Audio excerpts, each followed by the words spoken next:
Denver, the mile-high city. Come for the mountains, stay because someone stole your catalytic converter and now you can't leave. Ever want to watch a city collapse in real time? Downtown Denver's got you covered. Take in the sights. There's a naked man fist-fighting a lamppost and a woman aggressively breastfeeding a pigeon. Don't forget the man selling authentic artisan copper wiring that just so happens to match the power outage on your block. It's vibrant, diverse, and it's definitely not safe. But don't just take in the sights, take in the stench of a city in ruins. The sidewalk? Repurposed into permanent housing. The bus stops? Those are now living rooms. Need to walk literally anywhere?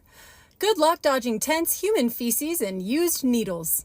And we don't just have homelessness, we have a government-approved humanitarian crisis. 9,000 people living on the streets. And our government's response? Counting them once a year, and then ignoring it. Encampments pop up overnight.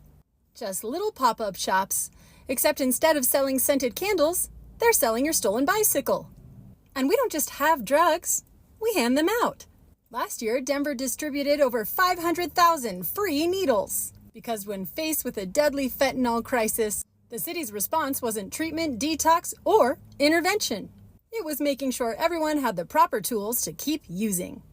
Fentanyl overdoses here are up 800% in the past 5 years. Over 1,000 people died last year alone. That's 3 people a day. But don't worry, the governor has a plan. More Narcan stations and free fentanyl testing strips. Because when people are dropping dead in record numbers, the best course of action is to make sure they can measure their poison before taking it. And if they overdose, no problem. Paramedics will revive them, hand them a fresh dose of Narcan, and send them on the streets to do it all over again. It's like playing whack-a-mole with human despair. Denver won't fight the crisis, but they will use your tax dollars to fund another bike lane. Because what the city really needed wasn't fewer deaths or safer streets. It was more space for people to swerve around bodies while riding e-bikes. So come on down and experience the mile-high city, where the crime is lawless, the leadership is clueless, and the only guaranteed trip is a drug-induced coma at Denver Health. Welcome home.